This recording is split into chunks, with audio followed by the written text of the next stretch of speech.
del Consejo de Ministros, la señora Vázquez, está con nosotros y bueno, usted ha escuchado la versión de parte. ¿Cuál es su reacción?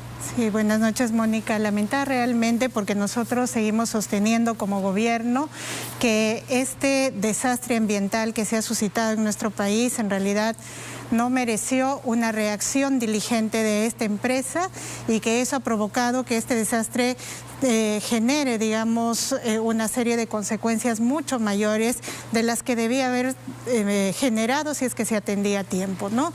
Y creo nosotros sí estamos convencidos que hay una seria responsabilidad de la empresa, que ellos no pueden eludir este tipo de responsabilidad y sobre todo también que no están asumiendo desde nuestro punto de vista debidamente no solamente las labores que tienen que asumir en cuanto a limpieza. ¿Cómo deben asumirla? ¿Qué va a ser, digamos, la representación del gobierno para defender al Estado en una situación de esta naturaleza? Bueno, primero que nosotros estamos activando todas las acciones pertinentes desde los organismos que tenemos. Desde un primer momento sí ha estado en la zona presente el Ministerio de Medio Ambiente, la UEFA, Ocinermin, estamos trabajando con Ocinfor, todos los ministerios estamos abocados a este tema. ¿Quiénes son parte del Comité de Crisis Ambiental? El Ministerio de Medio Ambiente, Ministerio de Energía y Minas, Ministerio de la Producción, PCM y por supuesto todos los organismos adscritos. ¿Y cuáles son los requerimientos inmediatos que le han pedido a la empresa Repsol? Bueno, en principio le hemos pedido, como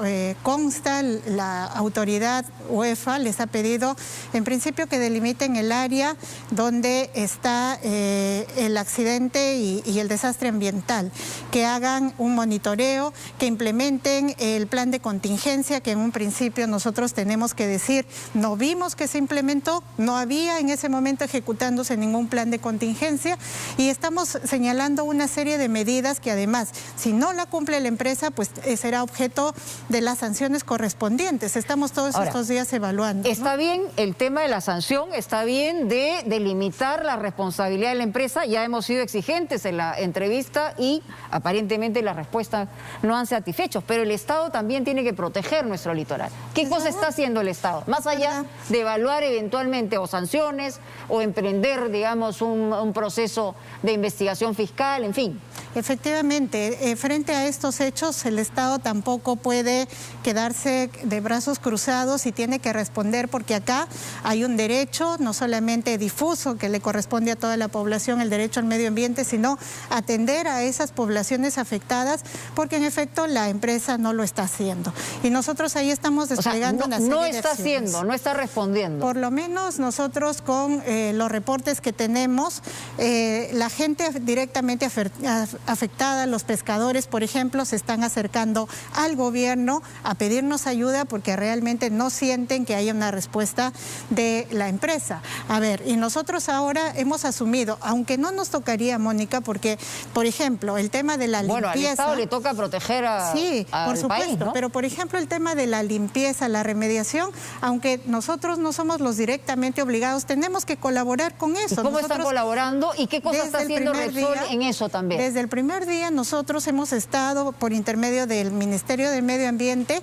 buscando una serie de aparatos, por ejemplo, que nos sirvan para la limpieza. Nosotros trajimos 2 skinners con los que se empezó a limpiar parte de este petróleo. ¿Y cuántos ha puesto luego, la empresa? La empresa hoy ha reportado que está trayendo 5 más, pero al principio no tenía nada. Nosotros hemos tenido que asumir el hecho de buscar... ¿Cuántos hay? ¿Solo 2?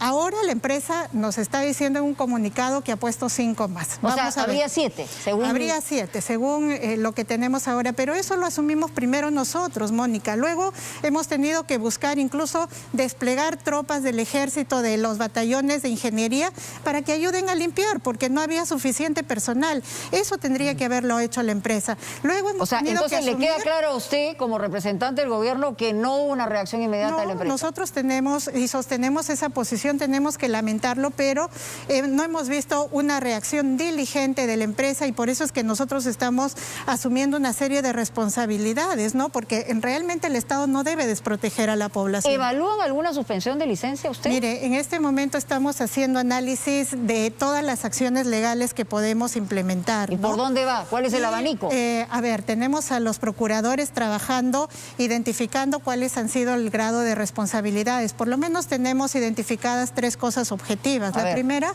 es que la empresa, cuando reporta este daño, el primer reporte que da es con datos totalmente inexactos. Nos dice que se habían derramado 0.6 de barriles de petrolio, cuando después eran 6.000 barriles. Hoy acaba de admitir que fue... Así es, son 6.000, o sea, de 0.6 a 6.000 hay una tremenda diferencia que nos evidencia que estaban sus datos o errados o eran falsos. Y luego nos dijo que solamente... No, pero ya está diciendo alguna cosa grave. Si eran falsos, digamos, aquí hay dolo. Así es, habría que determinar eso. Más allá, no me hable solo como política, sino como presidente del Consejo de Ministros. Y yo le estoy hablando como tal, le estoy diciendo lo que objetivamente Por eso tenemos. le pregunto y quiero puntualizar. Y objetivamente lo que tenemos es esa información que tiene datos inexactos y que además decía que solamente se había afectado 2.5 metros de mar, cuando al siguiente día lo que teníamos son kilómetros, sobre los 700 kilómetros tenemos de afectación. Entonces, esa es una identificación objetiva de algo que la empresa hizo mal. Lo segundo que ha hecho mal, Mónica, es que nosotros hemos verificado y las autoridades pueden documentar eso, que no es verdad que desde el primer momento estuvieron ahí.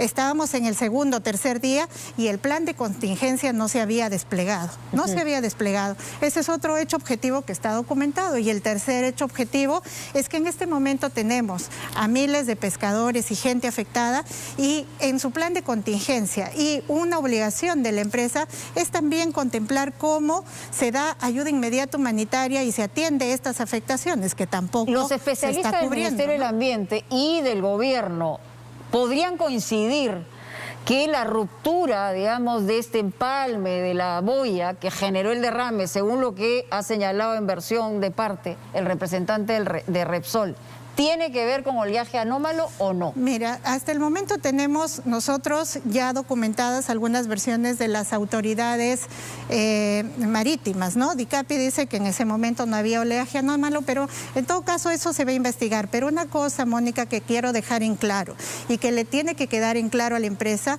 es que aquí en el Perú nosotros nos regimos por algo que se llama responsabilidad objetiva. ¿Y qué significa eso?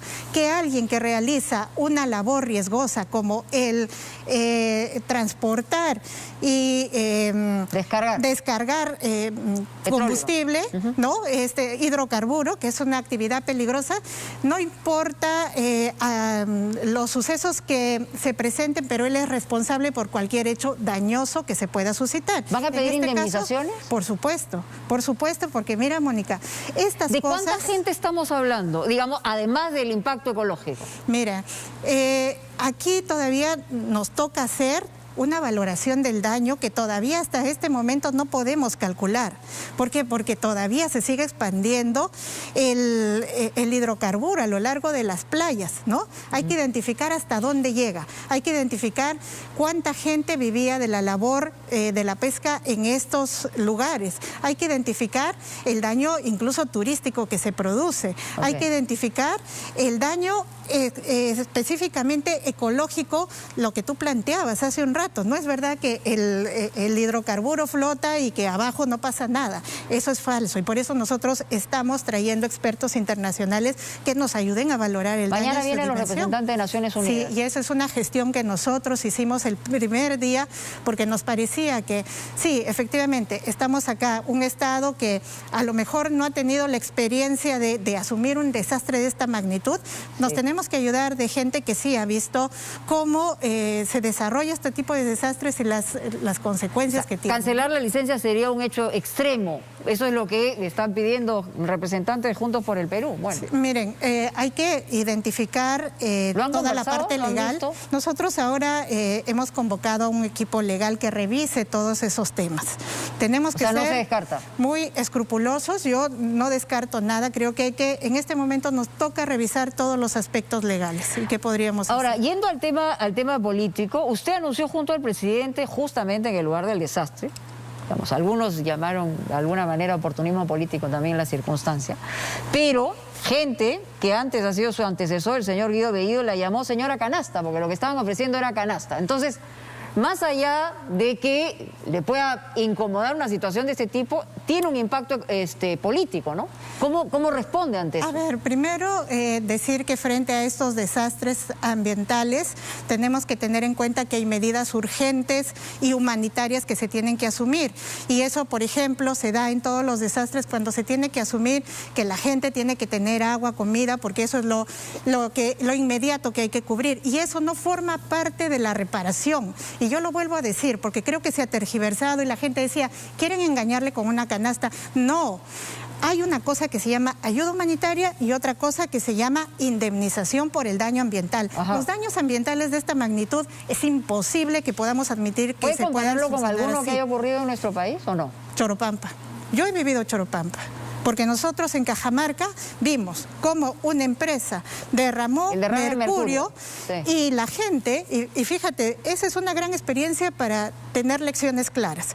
En principio la empresa no tenía, en esa manera no sabía cómo, en ese momento no sabía cómo actuar.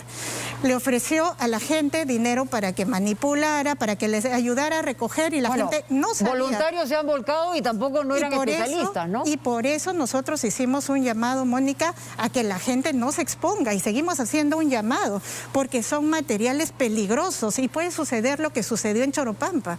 Entonces, imagínense, o sea, yo creo que estos temas son tan complejos que no podemos asumirlos de una manera irresponsable, que tenemos que buscar una sanción, también una indemnización y a eso estamos abocados como Estado, ¿no? Preguntas rápidas que tienen que ver con otros temas, primera ministra, pues se nos va el tiempo. En el Congreso, digamos, se ha aprobado el límite a los temas de referéndum. Y ustedes han señalado que se van a ir al Tribunal Constitucional. Sí. Aparentemente, digamos, el Tribunal Constitucional no tendría los votos necesarios, porque tendría que tener 5, para admitir una demanda constitucional de esta naturaleza y darle, digamos, lo que la visión que ustedes tienen. Sí, a ver, nosotros en primer lugar no estamos de acuerdo con lo que el Congreso ha aprobado. Creemos... Ya, pero pueden no estar de acuerdo, pero se ha aprobado por insistencia y eso le cierra la puerta a la interpretación para el referéndum. Exacto, y por eso nosotros dejamos sentado eso y que vamos a hacer uso de los recursos legales y vamos a hacer uso del Tribunal Constitucional. Y ahí nosotros esperamos que el Tribunal pueda resolver esto de manera objetiva. Ajá. Y sin cálculos políticos, porque la gente hace números tal, ya parece que... cada uno supiera cuál es la tendencia de cada magistrado. Creo que tenemos que esperar un tribunal que pueda resolver de manera objetiva en un asunto tan delicado como este. Lo que hacen es hacer explícita la limitación del artículo 206 de la Constitución, sí. ¿no? Y ustedes señalan que eso es inconstitucional. Sí, porque nosotros creemos que limita de alguna manera la participación ciudadana y que es un tema muy controvertido, porque creo que la ciudadanía no tendría por qué ver limitado un derecho tan fundamental como el del referéndum, ¿no? No, pero es una interpretación de parte, digamos. Sí, han tenido 77 votos, ¿no? No han sido solamente, digamos, los 3 representantes de la derecha, como podrían señalar. La cantidad de votos no garantiza que se haya hecho un debate totalmente objetivo. Digamos, pero dentro del Congreso es como se definen las cosas, ¿no? Y usted ha sido presidente del Congreso. Y por eso lo digo, lamentablemente a veces prima la cantidad de votos y no la reflexión, creo que deberíamos tener. Para la presidenta de la Comisión de Constitución, que también puede ser una versión de parte, lo que dice es que esta situación le da estabilidad, digamos, al país, el hecho de ya dejar de lado la posibilidad de un debate de asamblea constituyente en un momento como este, ¿no? Y eso evidencia un error de fondo. Ajá. Las leyes no se hacen en función a un caso específico y ellos están teniendo un cálculo político sobre un tema como es la asamblea constituyente. Así no se legisla. Ustedes irán hacia el Tribunal Constitucional sí. Y aceptarán lo que diga el tribunal, porque esa es la última instancia. Esperemos que el tribunal tenga una resolución lo más adecuada posible, confiamos en eso. Y finalmente, ¿qué cosa viene en adelante con el tema de este derrame que, digamos, nos ha generado no solamente preocupación, sino un dolor muy profundo a todos los peruanos? Sí, ¿Qué viene? ¿Cuáles son las acciones inmediatas? Lo inmediato y en lo que nosotros estamos abocados en este momento es en el tema de la limpieza y la remediación de este daño ambiental. Segundo... Bueno, remediación es una palabra muy grande, porque la remediación es digamos. Es que eso es lo que toca, Mónica, no No, solamente yo no digo que no toca toque, lo que digo limpiar. es que es un plazo muy grande. Sí, pero ese es un primer gran objetivo. Ajá. El mirar cómo se limpia y cómo se remedia este daño ecológico que seguro va a tener una consecuencia muy grave no solamente para el país, en general para el planeta, ¿no? Este tipo de daños genera un impacto sobre todo el planeta. Uno, hay que apuntar a eso. Dos, a una cosa no menos urgente en este momento, atender a las poblaciones y a quienes han sido directamente afectados. Creo que ese es otro objetivo. Tres, buscar sanción ejemplar y buscar las indemnizaciones que corresponde, porque en nuestro país históricamente hemos tenido desastres ambientales. Choropampa, los derrames de petróleo que han habido repetidamente en la selva. Hemos tenido una serie de desastres ambientales y nunca vino una sanción ejemplar. Y eso pasa también por el tipo de legislación que tenemos. Está anunciando una sanción ejemplar. Nosotros quisiéramos avanzar con las limitaciones que tenemos porque se ha creado una legislación que es favorable a las empresas, pero vamos a buscar las fórmulas. Creo que esto tendría que dejar un precedente. Digamos, favorable a las empresas que no hacen su trabajo, porque no debería ser, digamos, no debería haber una mirada antiempresa, todo lo contrario, sino no estamos a quien hablando no haga de su una trabajo. mirada, estamos hablando de la mirada ambiental. Mirta, porque ¿no? usted sabe perfectamente las percepciones y las interpretaciones, por eso soy bien clara en la pregunta. Sí, y yo estoy hablando y por eso aclaro. Nosotros no somos ningún gobierno antiempresa y yo tampoco soy una persona antiempresa, pero sí soy una persona que quiere luchar por los temas ambientales y de respeto a los derechos humanos. Los temas ambientales tienen que ver con eso. Yo le agradezco. Muchísimas gracias. Ya tendremos oportunidad de hablar más de política. Ojalá que sí. Muy bien, muchas gracias.